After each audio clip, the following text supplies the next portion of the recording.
লক্ষ লক্ষ বালিহাঁস বাসা বেঁধেছে নিমাই দিঘিতে ভারী।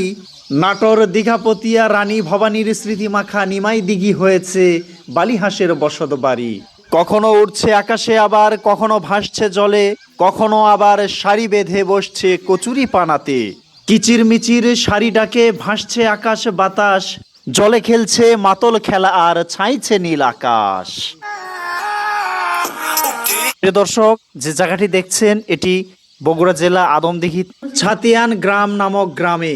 এই গ্রামটি রানী ভবানীর পিত্রালয়। এই গ্রামে অবস্থিত এ দিঘিতে এই যে লক্ষ লক্ষ বালি হাঁস এসে বাসা বেঁধেছে, খুব চমৎকার লাগছে। পারলে ঘুরে আসবেন। এটি নওগাঁ থেকে 12 কিলোমিটার পূবে এবং আদমদীঘি থেকে 7-8 কিলোমিটার হবে। এখানে আসলে মন জুড়ে যাবে, এতে কোনো সন্দেহ নেই। ধন্যবাদ সবাইকে, ভালো থাকবেন, আল্লাহ হাফেজ।